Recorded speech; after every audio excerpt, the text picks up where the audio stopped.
Good evening, everyone. Good evening. Welcome to the show. It's 8 p.m. Tuesday. My name's John Lawrence, and this is Party Talk. We've got an extra special guest on tonight, Dr. Teck Khong. How are you, Doctor? I'm fine, thank you, John. Good to see you. Excellent, excellent.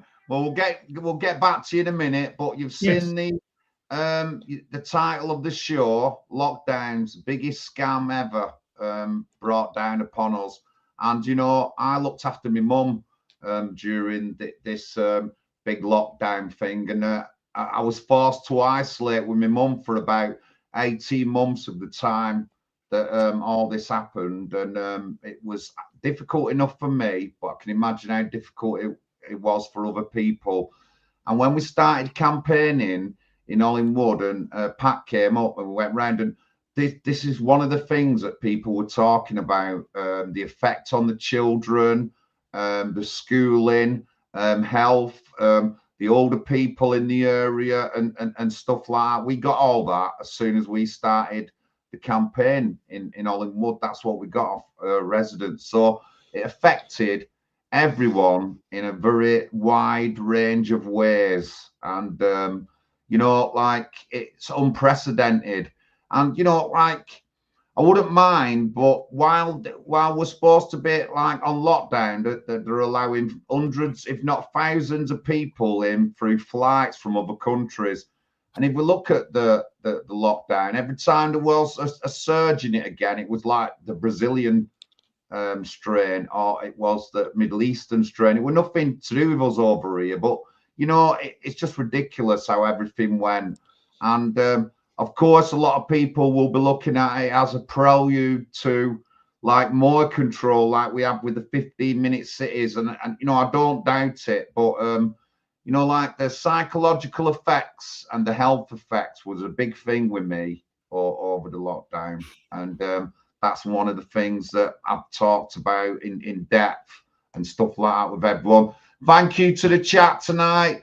Mods, any nasty comments come up, that can be blocked, but watch out for any comments maybe related to the stream that we're on, and please be aware. Good evening, Mark, Lisa, thank you, everyone in the chat there, thank you very much. Anyway, let's get on with the show, and we'll get over to Dr. Teck Khong. Doctor, how are you? I'm fine, thank you. You're very kind. So you've started up a party, and like you've had experience as a doctor and a police surgeon. Can you tell us a bit about that? Yes, the party wasn't started up by me. It was started by 4 ex-UKIP members, Mike Hookham, Keith Lonsdale, Paul Goldring, and Ernie Warrender, MEP. Can you tell us the name of the party, Teck? Sorry? Can you tell us the name of the party?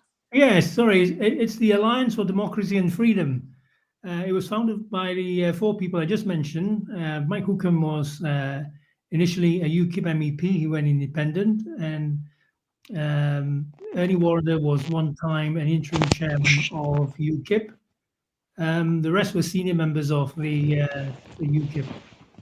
So they asked me as soon as they established the party if I would help with health matters, and I obliged, because I had a very long experience, not just as a practicing clinician, but also an observer of policies and contribution to the Conservative Party health program.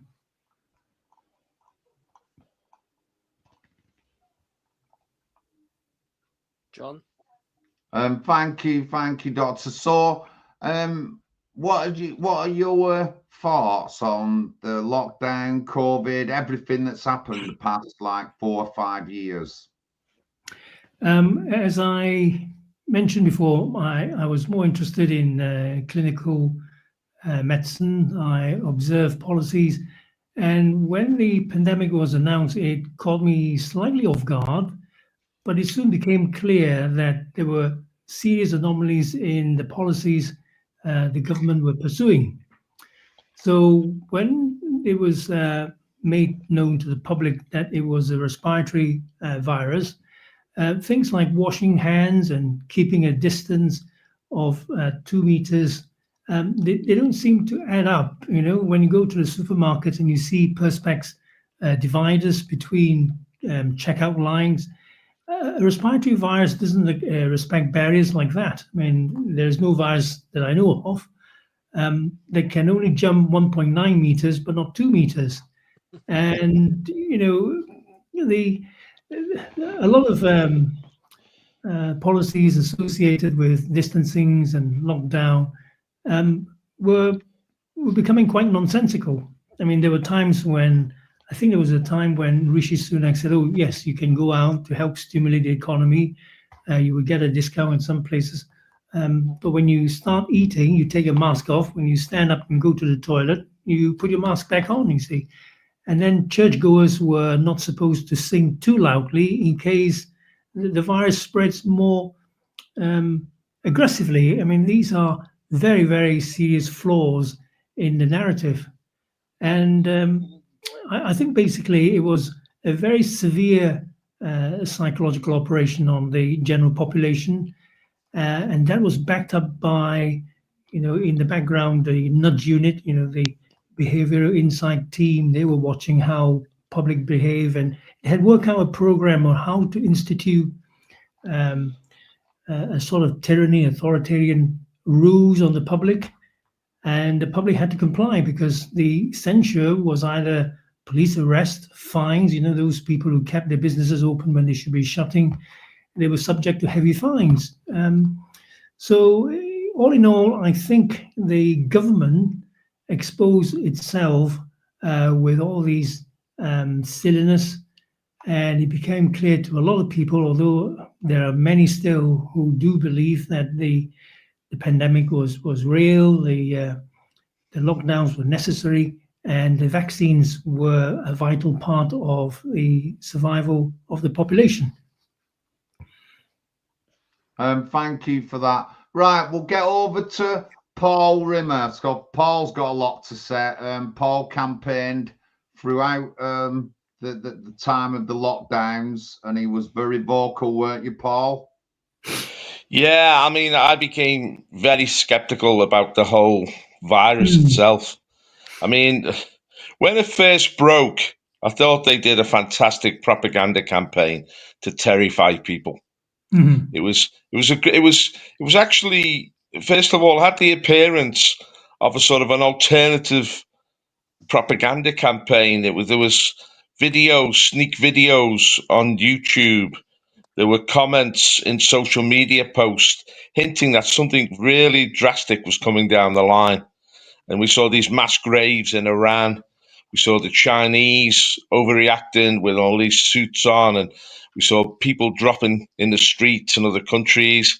And we were made to feel that something really vicious was coming our way, deadly, and there was going to be mass deaths. It was akin to the Black Death. It was about to strike us, this deadly virus from China. What a source was, we weren't sure. We were told that it had jumped over from bats to humans, and it was highly contagious and very vigorous and dangerous. And so there was fear just spread through the public, and they used all the media organs to maximize this. And I felt the fear become tangible. People really started to be anxious about this. And it was the anxiety that spread from one person to another, which caused this intense atmosphere to build up. Now, initially, I was a bit taken in by it myself. I thought, this seems to be real, you know? Like, we were told not to touch the bars on the buses, or be careful that nobody breathes in your face and so on. And I thought, well, if it's that contagious, how are we going to contain it? And then, of course, the mask started, the social distancing started. And I remember going out to start to control our movements. I remember going out in Liverpool along the promenade, and everybody looked terrified. This was in sort of March, April 2020. And I thought, is this real? Because I'm a skeptic. The thing is, the government was saying this was all for our good, and they were really concerned about our well-being and our health, our welfare. And I don't believe the government has that heart. I don't believe the government cares about the populace at all. I mean, we've got this like open border policy, and they've just been like saturating our communities with all sorts of people from all over the world, causing immense damage. And yet the government doesn't care the least about the impact these immigrants are having on our communities. So why can we suddenly believe that the government really does care about us? And I thought there's another agenda going on here, not just control for political reasons. And I think it had a lot to do with Trump's re-election, to somehow sabotage Trump's re-election. I think they were willing to scupper the economy at that point to break Trump's momentum in America, which they were really scared of at the time. This was the liberal establishment. But there were other agendas involved. And then, of course, the promotion of the vax. And like they were really pushing this vax hard. And I thought, well, do we need the vax? Is the vax effective? Will it really stop the spread of any virus? What is the impact of the vax? I mean, they've rushed it through. What is it? mRNA. And I investigated the vax and became very wary of it. And I kept getting these phone calls from the NHS. Have you had your vax? Go and get your vax. So I just asked basic questions. What's in the vax?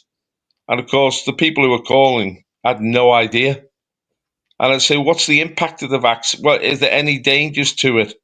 I mean, I'm aware in the past there's been other medicines, thalidomide, which have gone wrong. Is there any potential for this vax to go wrong and to cause damage? And they had no answers to these questions. So I become increasingly skeptical about the whole thing.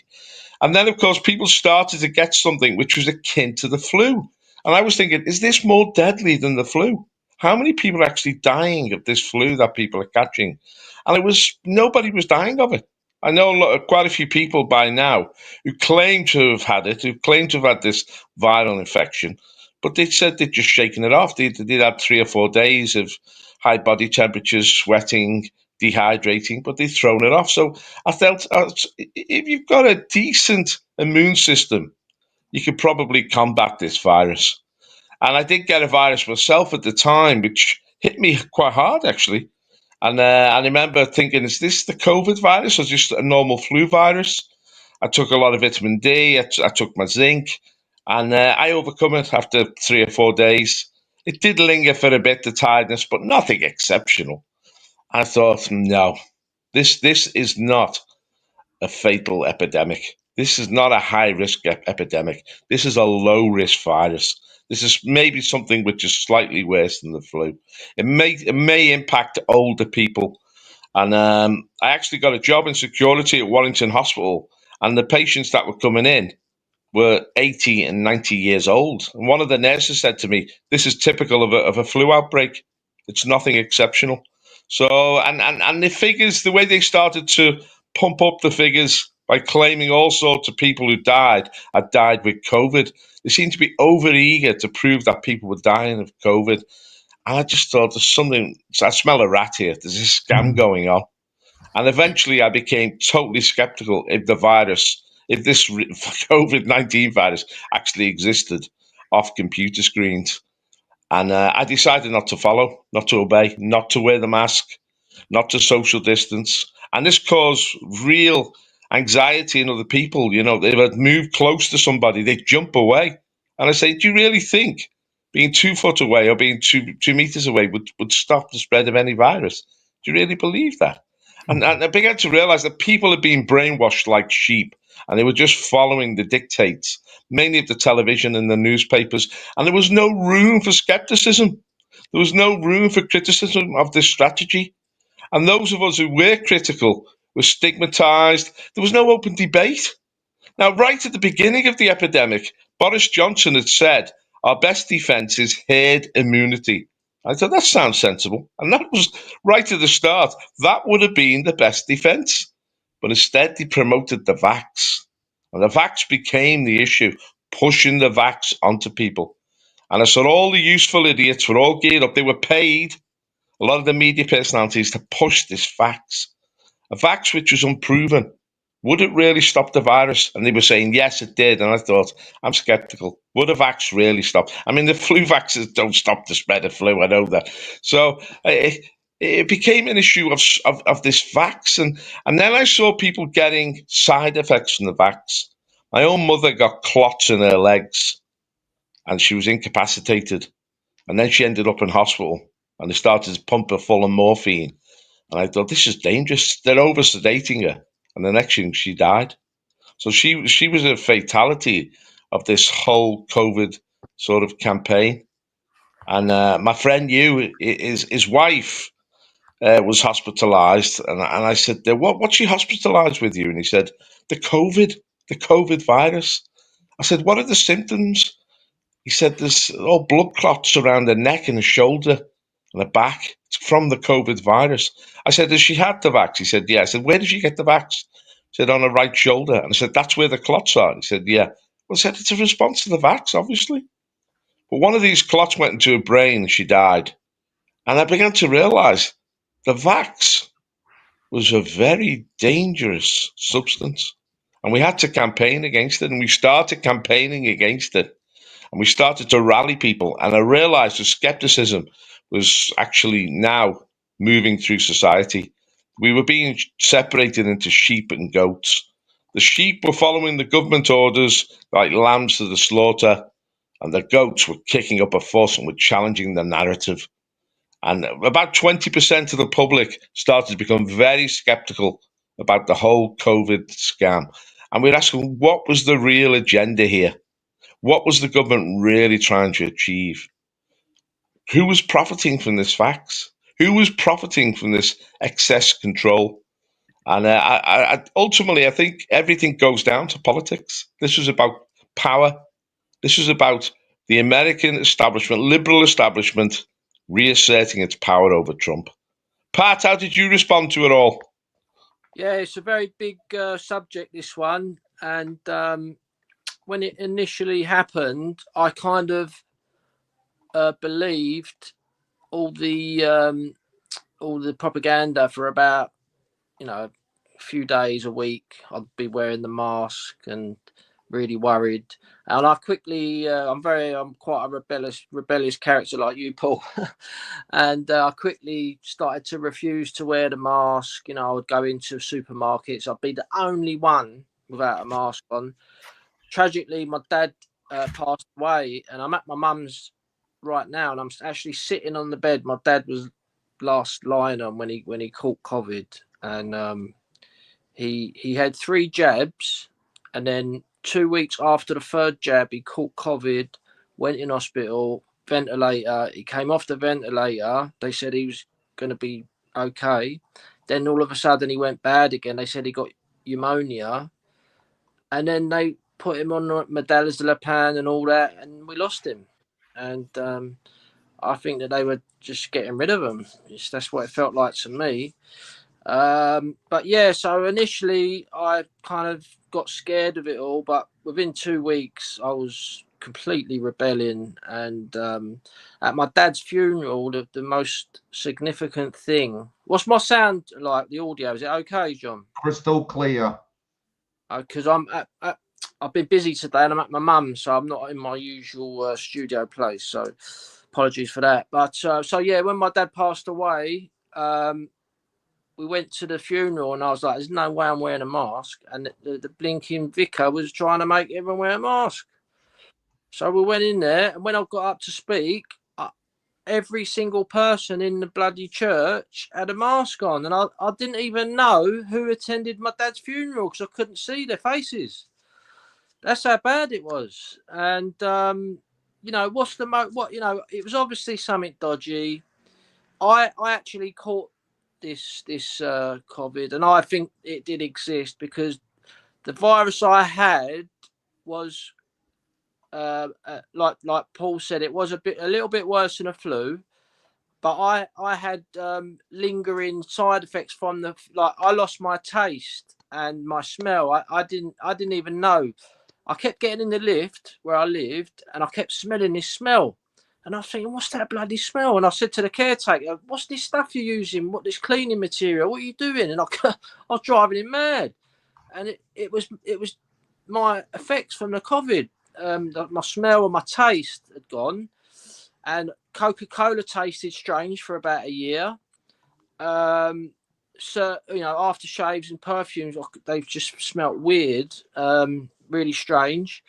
So it was definitely something there. I don't know what, but it wasn't a lethal thing. It was. I don't think the elderly. It was just as dangerous as a normal flu to the elderly and the vulnerable. So yeah, I mean, what was the motivations for it? Or personally, I think the main driving force for it was big pharma greed, because they wanted to terrorize people to make sure the governments get terrorized. So they buy all the vaccines, and the government's got to terrorize the population to take them. And then they was on like, oh yeah, we're going to have the second dose, then the third dose, and then it was just like out of control. And so I think that was the main driving force. But I think part of it was also, about control, how far they can push the population into doing what they did. Also, the Trump theory, what Paul said, is very interesting. I definitely think that could be a big part of it as well, because they basically wanted to shut society down and maybe even call in martial law to get rid of Trump. That's how desperate they were to get rid of him. So yeah, it's. I mean, looking back now, I just can't believe that we actually lived through that. It was like a sci-fi movie. Supposedly living in a free society like we are, and no, I just thought it'd be a fascinating subject, and that's why I invited Dr. Teck on. We work closely with the Alliance and Democracy. What's it called? Alliance of Democracy and Freedom Party. Sorry. We work closely with Ken Thompson, and as far as I'm aware, the ADF kind of formed out of the lockdown time around that time. Is that correct, Teck? Yes, it was. It was actually formed after the 2019 general election, and we were approved by the Electoral Commission in August of 2020, in the middle of the pandemic. So we couldn't carry out our publicity program. We couldn't go out in the public and so on. So it wasn't a very propitious start.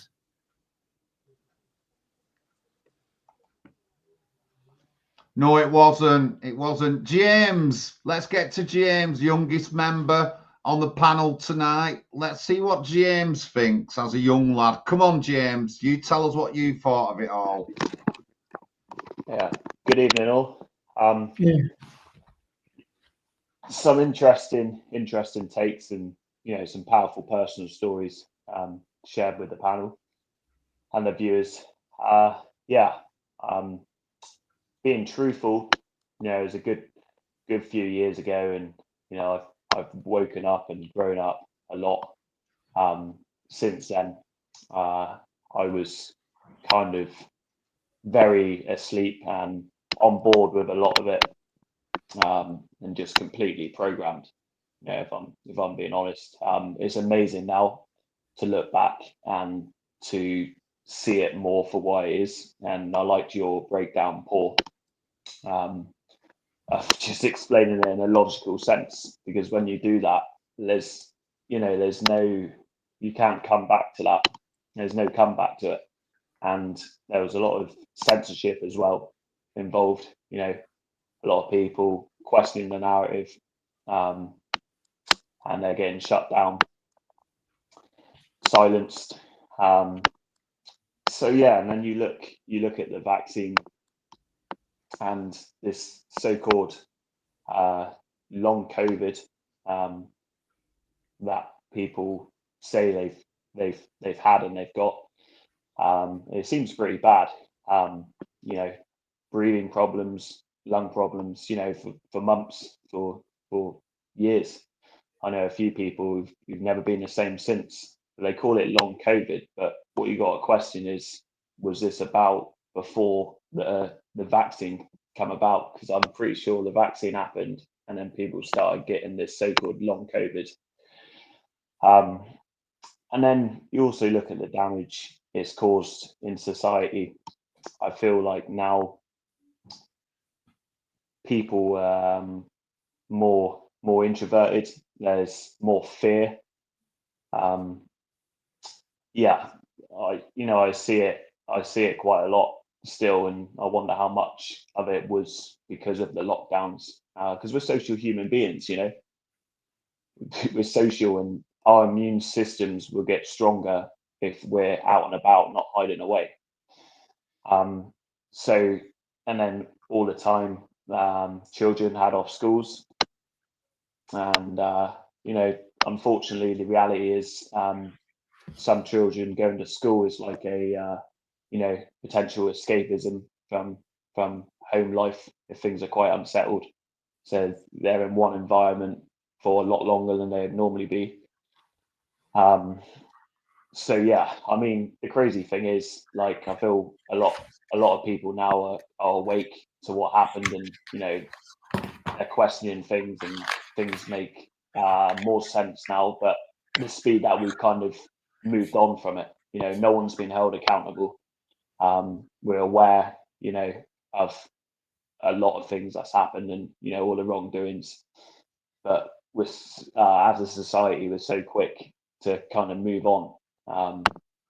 But this is an important topic, I think, because it's given the governments and institutions and everything, really, anything in power, more power and more control.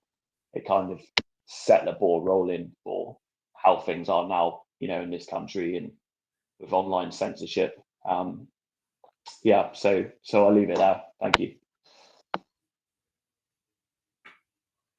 Thank you, James. So, now the question is, what do we do again if something like this comes in? Now, we'll go to the doctor in a minute, but, things have got to be set out within government to protect our rights and stop them bullying us. That was one of the big things, a scaremongering they did. I was looking after my mum at the time, and I took her to hospital, something up with her chest, and they give her a test in the morning. Then he came at dinner time to do another C test. And I said, what are you doing? She says, we have to give 3 tests to make sure it's positive. And going along with what the doctor said about the distancing, you just think you just think it's like they're playing a game. And when they said that to me, I said, you're not doing that again. Just get the doctor. I want to take my mum home. And I just ended up taking my mum home. And I just weren't being treated like that. I did feel really under pressure off the health service and the professionals that, I have to do everything that they say and all that lot. And, it was really, it was hard enough for me. And I'm just okay. But all them other people who were more vulnerable than me, or not in the same kind of position as me, they may already have health effects. And I know that they was telling people, well, you've already got this, so it's going to be worse for you, and really threatening and bullying them. And it was wrong to do that. But so going to Dr. Teck, how do you think we would deal with something like this again if it came up? I think the next pandemic, and I'm pretty sure it will happen, will be managed quite differently, because we now have the Treaty on Pandemic Preparedness. We have changes in the international health regulations. So the Treaty for Preparedness would hand over our regulatory powers to the WHO. So they could easily impose things like restricting movements, compulsory vaccinations, and many of things which we have experienced the first time, but a lot harsher. I'm more concerned about what the COVID Mark 1 has done to our society and our services. We have certainly in healthcare delivery, degradation of the service. Now, if you have been in a health service or working in a health service, or have somebody who work in a health service long enough, and maybe 3-4 decades like I have, there has been a gradual wearing down of the quality of service. And when COVID came, access to healthcare, visiting a GP and so on, became well nigh impossible. But it has never really returned to normal. I went to the surgery to collect my medicines today, and people were still, stepping on the footprints marked for them to stand. Some of the chairs were still stacked away. Social distancing was still practiced, and the receptionist, when they talked to you, would open the barrier at the reception desk, but very quickly close it again when you moved away. So I think this nonsense has somehow become part of the culture. The doctors, in the meantime, because as I understand from my own experience, when I first entered general practice, for example, back in '82, the majority of my payment came from capitation. The more patients I have, the better my income. But towards the end, it was more target directed. So it became a very small proportion. So capitation didn't matter very much. And that's why, if you went away from your doctor disgruntled about treatment and you would move to another practice, and they all behave the same anyway, because they all work to the targets, it didn't really bother them very much because it wasn't too number sensitive. It was based on whether they met the targets on immunization, targets on changing people from expensive drugs to cheaper drugs, and all sorts of things. So the government, over time, in the last decade or so, has been using more and more perverse incentives to change the behavior of doctors. So that undermined the ethical relationship that the doctors had with the patient, because the paymaster was then dictating the relationship. So you would, if you look at various social media platforms, there'll be doctors discussing how to maximize their income from meeting targets, as if patients didn't matter anymore.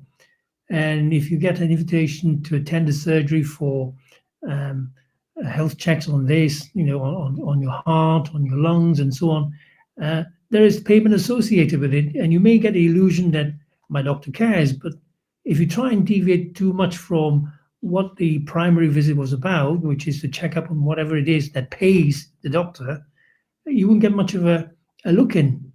So my concern is the use of payment has corrupted professional behavior and certainly interfered with the patient-doctor relationship. Now, we, as I understand, are going through a hospital doctors' strike. Much of that has to do with pay, and fair enough. I know I have been in that invidious position where the pay was actually very poor. Now the doctors have to earn enough to pay off the loans. And not only that, those better doctors who are fed up with the system, they leave the country. So we're actually having a brain drain. What we are then left with is the government trying to plug gaps in the services with lower standards of care with physician associates. They're not properly medically qualified. They're not trained to the full extent that normal doctors are. Operating theatres, for example, have more and more input from anesthetic assistants. Again, it's a very critical phase of an operation that anesthetics is conducted properly. If the safety of the patient were of prime concern, you would have the best qualified consultant looking after your anesthetic needs, not an anesthetic assistant. So we're seeing a dumbing down of the healthcare system that's already been degraded, and the degradation, unfortunately, has continued with COVID and post-COVID. So post-COVID, we now have a surge in physician associates, which is the non-properly qualified so-called clinicians, and we have the best and brightest of our doctors leaving the country. If you talk to the Australian High Commission, for example, they tell you this biggest single application for emigration to Australia is actually from the medical professions, nurses, doctors, and so on. So we have a problem. We need to get back to caring for the people, re-establishing what our healthcare system was all about, because if you remember, it was a very egalitarian system where it doesn't depend on your ability to pay. It just needed that people paid their contribution in taxation. So we've come a long way. We need to regain control and assert the people's deserved needs as a priority. We need to take care of people's health, because without health, all other things fail. All your endeavors in life will fail if you don't have good health. But there are lots of laws. I'm glad you said that, because a lot of the sort of side effects of this COVID vaccine is this spike in cancer patients. I mean, Pat it's talked worse than about, was before. COVID real? I think there's a lot of truth in shedding as well. People who had the vaccine then shed the vaccine and spread things from the vaccine. Yes. The issue of the vaccine itself is really critical. Well, It how is. dangerous was the vaccine? Now, I have so many friends who have developed cancer, who are young, certainly under 60. I've never known this before. And I always ask them the question, did you get the vax? And they'll shoot back, oh, you're a conspiracy theorist. Yeah, I got the vax. I got 1, I got 2, I got 3. I said, well, I never got the vax. And my health has been fine, been perfect.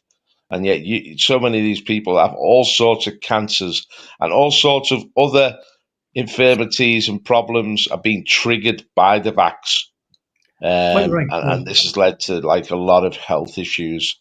So the vax itself, I said at the time, I mean, we had a debate in Liverpool and I jumped on the stage and I said, look, the problem is not COVID. COVID is bogus. The problem is the vax. The danger is the vax. Why are they pushing this vax so hard when it's such a dangerous substance? Now, the vax wasn't critically analysed because during COVID, the political system developed a form of soft totalitarianism, which I think they were trying in many ways to import the Chinese model of social control. And you can see this because there became uniformity of opinion across the media, across academia, across the entertainment business, across the medical profession. Now, I sort of took for granted that most people in the medical profession simply went along with the propaganda and pushed the propaganda hard. There were a few skeptical voices, but they were at the margin. And I began to realize these were all the vested interests. They were all conforming to a narrative.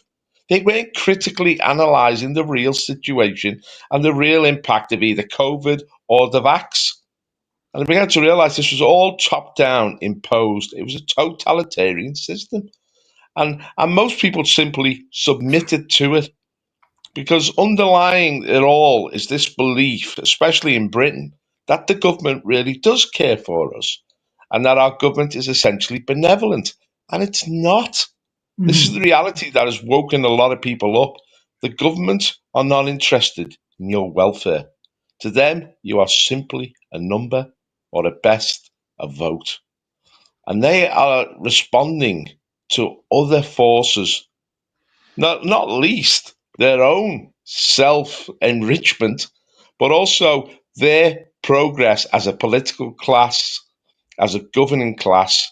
They're always interested in increasing their power and control over us to push any narrative that they want to do. Now, obviously, Trump had shot their narrative. And this is why they really was totally committed to bringing down the Trump regime. And of course, they used the whole COVID fiasco to bring in postal voting, to control the media, to control electioneering. And of course, they built up a constituency, what Joe Biden called, the greatest voter fraud operation in history.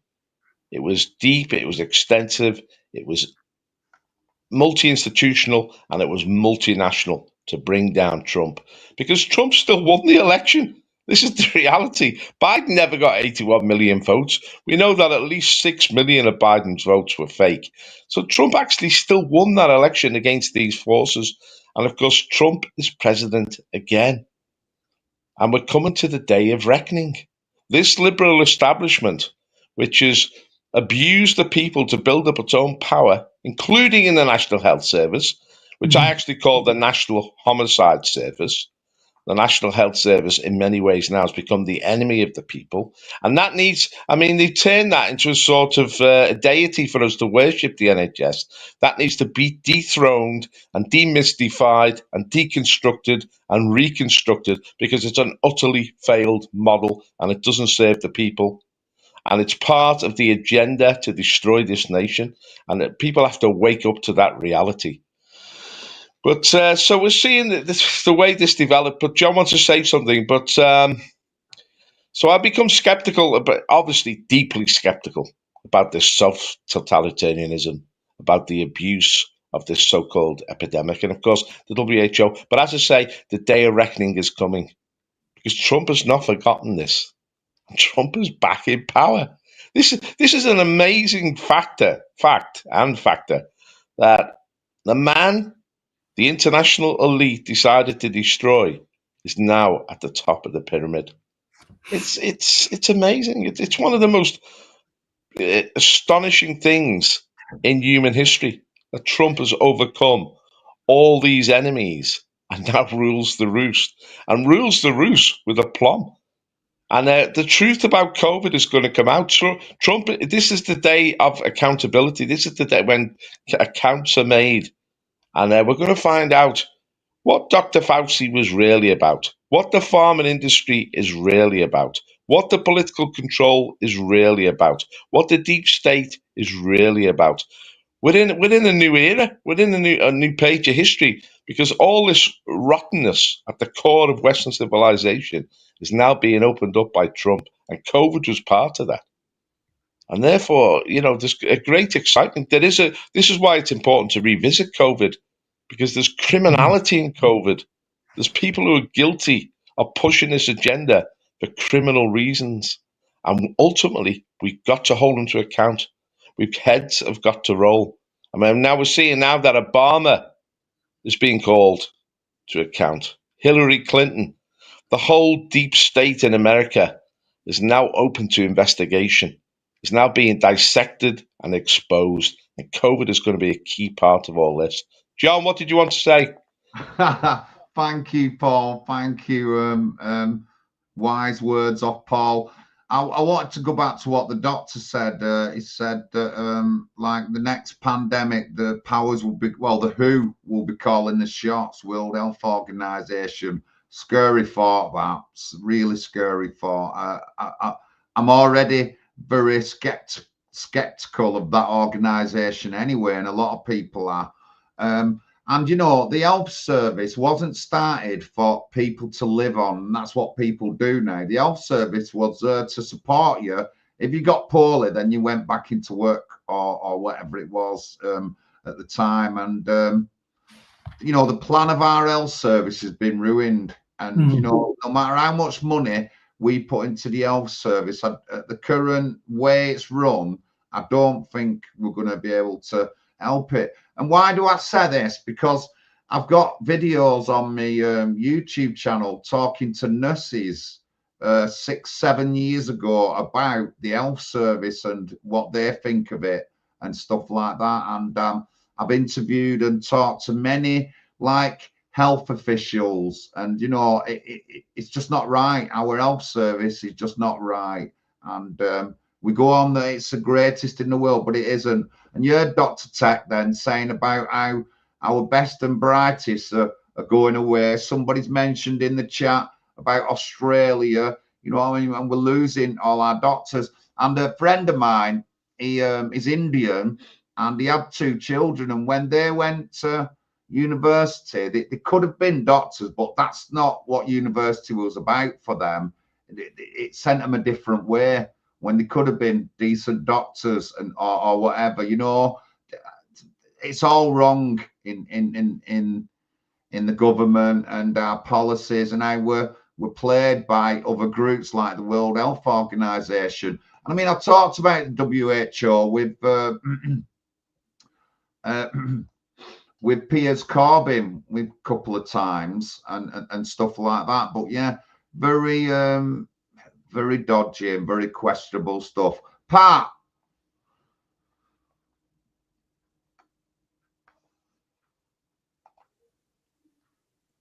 Yeah, thanks, John. Yeah, thanks for the stream, everyone. Great stream. There was a couple of things I missed. What I wanted to say about the vax and all that. And my mum had 3 vaxes, which I didn't want her to have, and it was done behind my back. Basically, it caused a big problem in the family.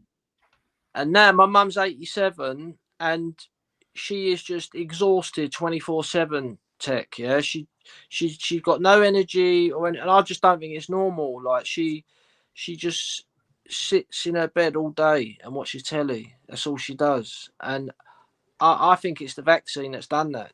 Like it's just zapped all the life out of her. And I've heard this from other people as well, that a lot of people they're just tired all the time.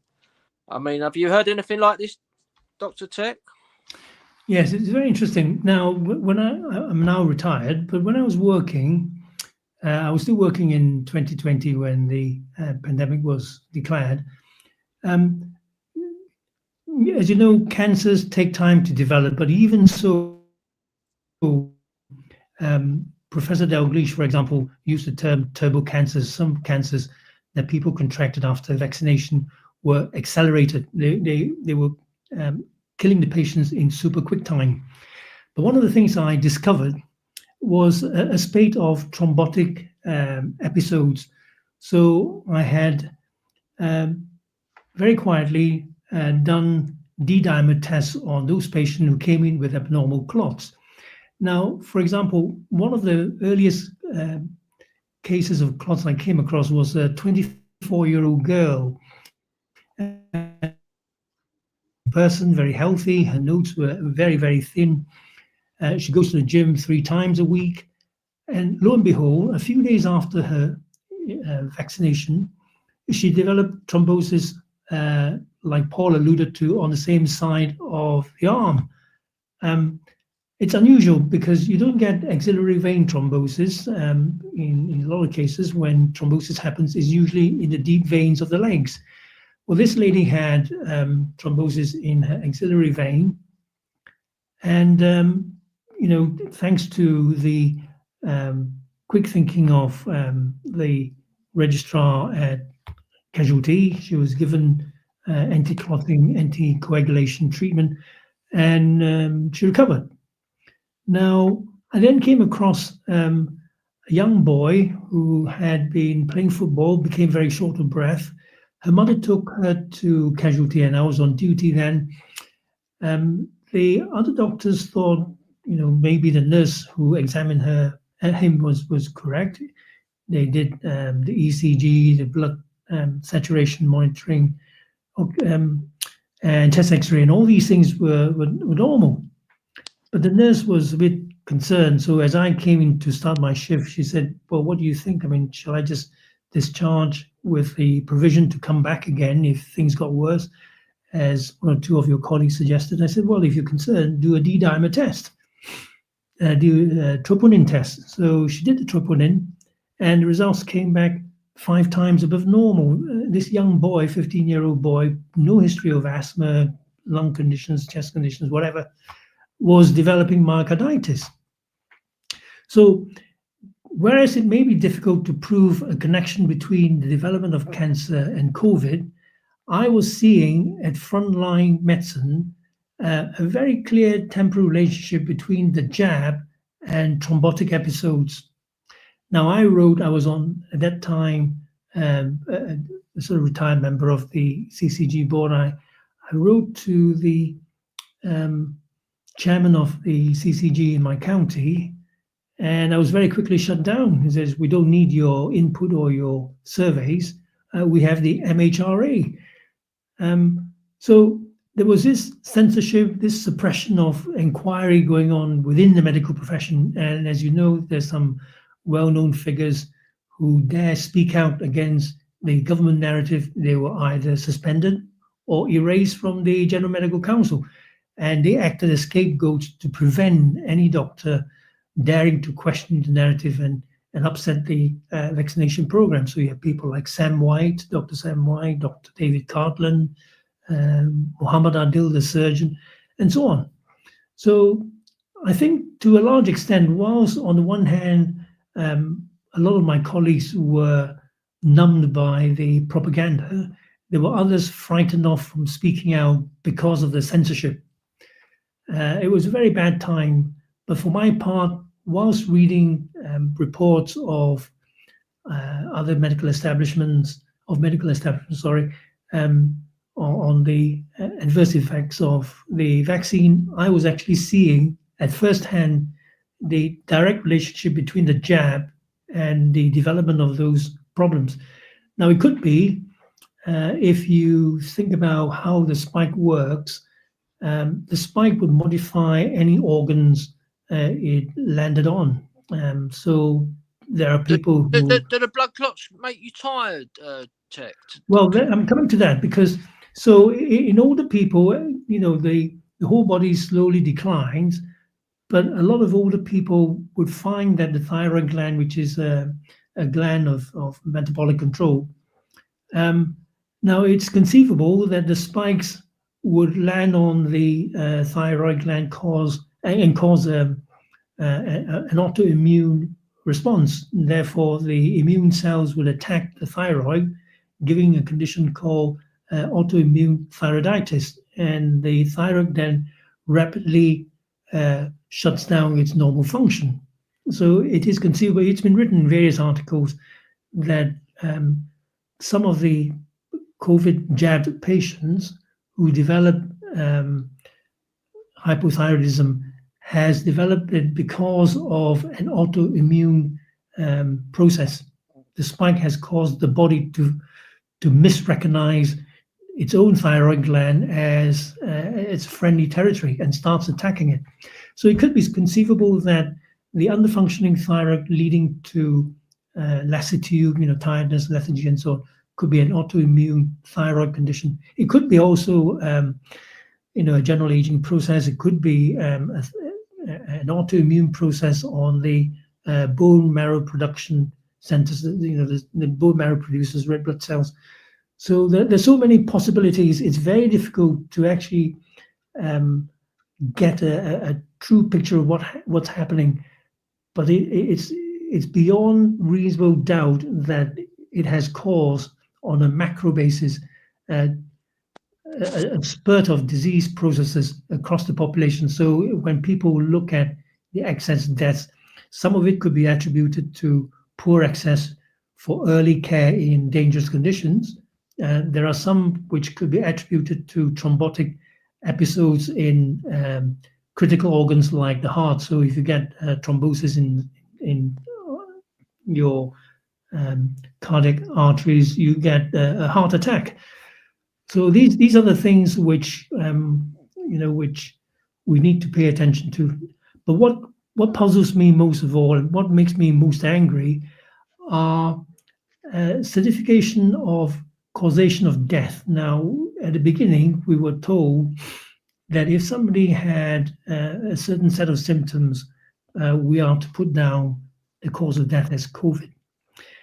Then later on, when there were quite well-known personalities dying from the shots, like Lisa Shaw, the BBC announcer, when the coroner says that there is unequivocal evidence that her death was caused by the COVID jab, the fact that the government continued the COVID vaccination program, I think, is beyond conscionable. So my personal feeling is there is something still pushing the agenda. I mean, it's still being given to people. Life is precious. Even if we had one death, I remember when I was a registrar doing clinical research, when we had one serious adverse event like that, the medical product would be pulled. It wouldn't continue anymore. But nowadays with COVID, it is still continuing despite proven deaths attributable to the vaccine. Now that is something which is beyond criminal. It's evil.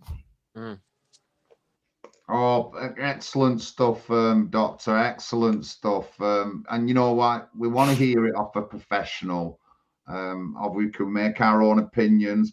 We've had other semi-professionals on as well. We've had ex-nurses on the channel talking about stuff like this. And, no matter what you look at it, it affected everyone in many ways. And you know, there's like when we talked to Dr. Teck talked about like caring for people. You know, I don't think they wanted to care for my mum, because 3 years before she died, they give her an end of life pack because they couldn't feed her or she wasn't eating in hospital. And they give her that pack twice, and I never used it. And you know, I'm thinking, if I would have used that pack, then my mum wouldn't have had the extra 2 years of her life. She didn't die in pain or anything, but she had a good run. And I haven't really talked about it. I haven't talked about how they treated her at the hospital when they were giving her the tests and stuff like that. I haven't really talked about it. And you know, it really did affect me. But again, there's lots of other people more vulnerable than I am and my mum who were affected by this mentally. As Paul says, it was a campaign of bullying and intimidation. The doctor, as he says, various side effects and things that can be linked back to the vaccine. And, you know, nobody in government, nobody in the top has really talked about it. You know, nobody has really talked about it. No, are they being silenced? We've had a chat with Andrew Bridgen. He spoke quite venomously against all the lockdowns and all that, and look at the way they treated him.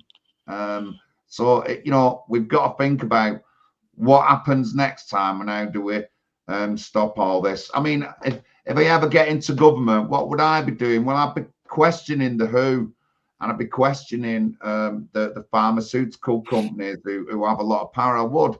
And we know that a lot of members of parliament and that have money from like pharmaceutical people, donations or gifts or whatever you want to themselves, you know, to do as he said. But it's a big. I think the doctor there, John, Dr. Teck, he talked about, you know, that the suppression of dissent within the medical profession.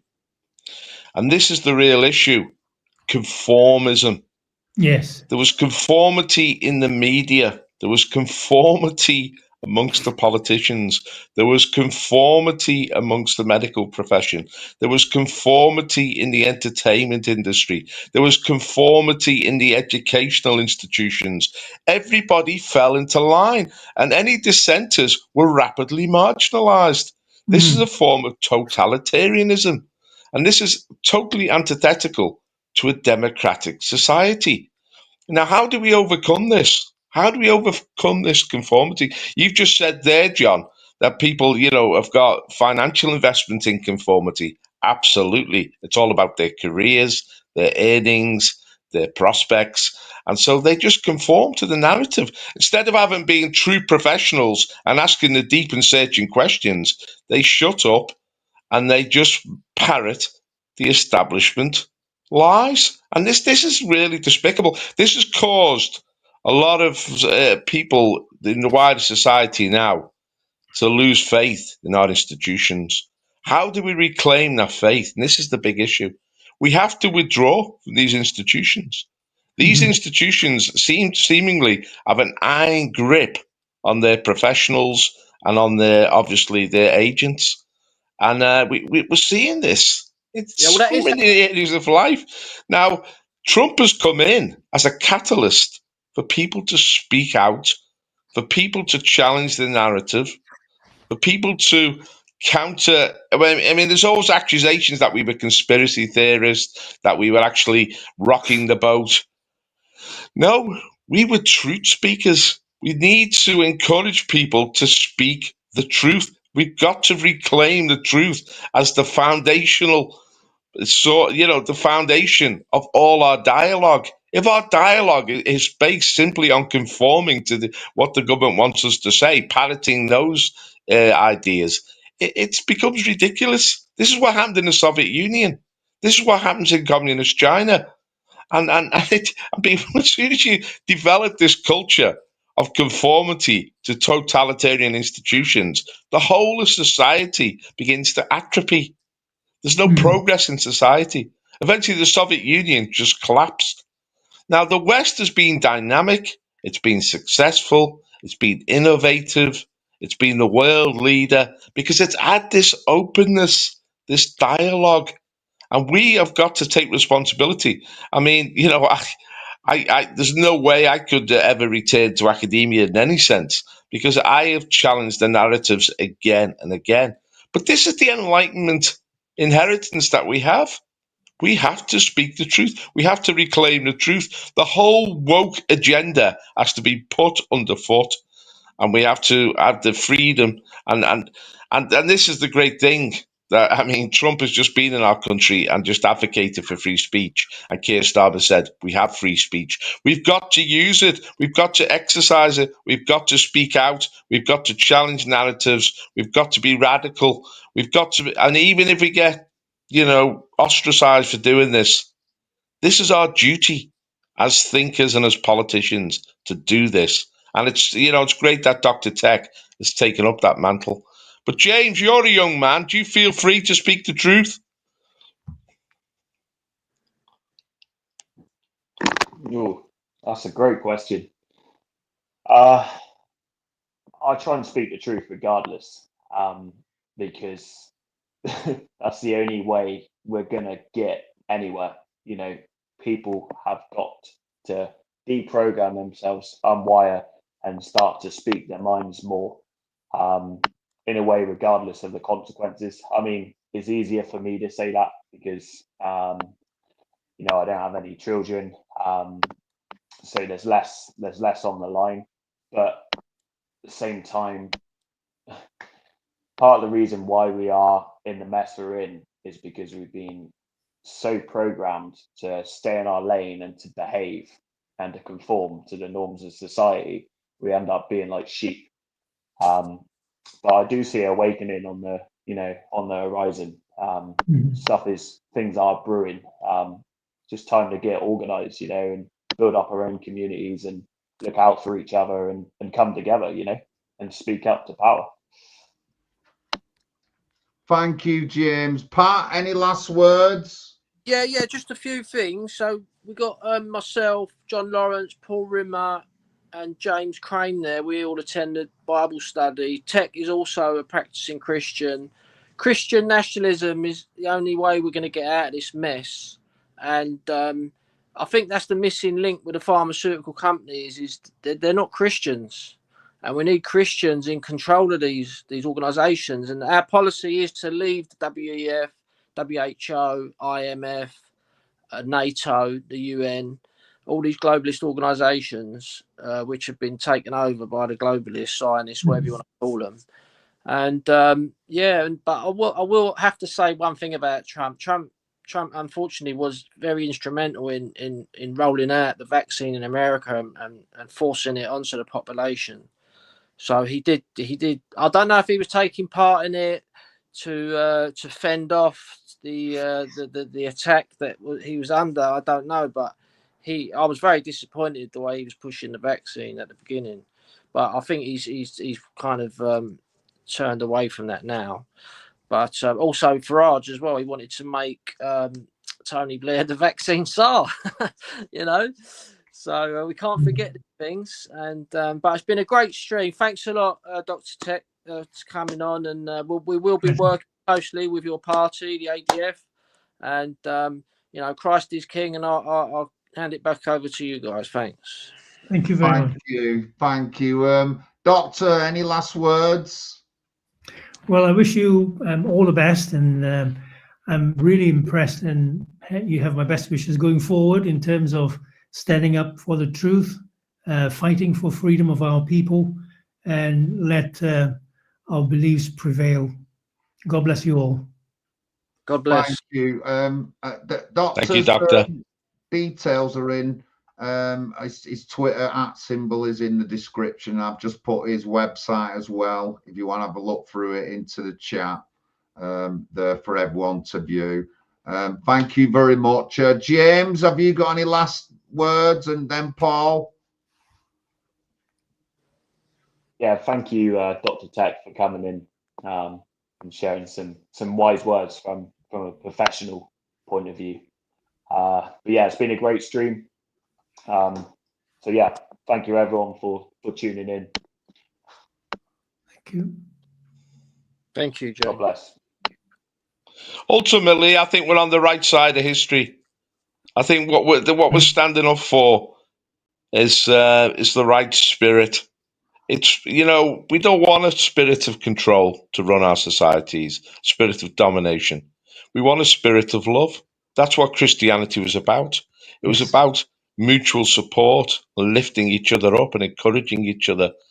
And all we do, we've got to do it with grace. We've got to do it for the benefit of mankind. And I'm really impressed with Dr. Teck and what he had to say. And I thank God he's a Christian. But we have to reawaken people to the spiritual battle, which is at the heart of all this.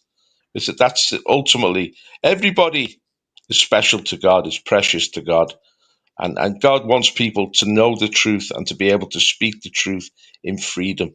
We don't want a Chinese model, Chinese communist model imposed on the West or even on Hong Kong. We want the spirit of freedom and truth to reign with responsibility, with respect for our fellow man and woman. And it's a good cause that we're fighting.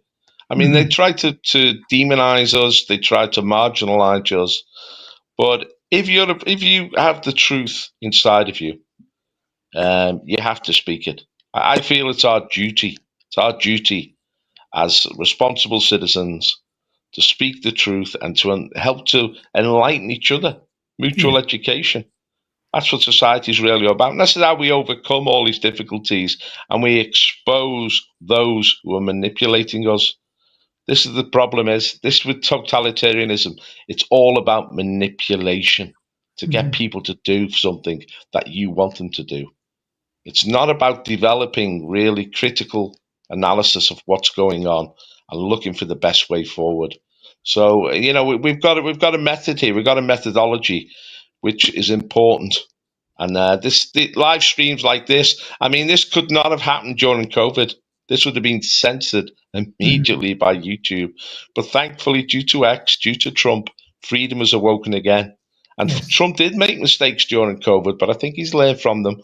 And I think he's looking to settle accounts on those who manipulated him at the time. So great stream, guys. Really enjoyed it. Thanks a lot. Thank you, everyone. Thank you, Doctor. Thank you, James. Thank you, Pat. Thank you, Paul. And you know what? We'll see you next week. This is the NHP UK Party Talk. Thank you very much, guys. Good night.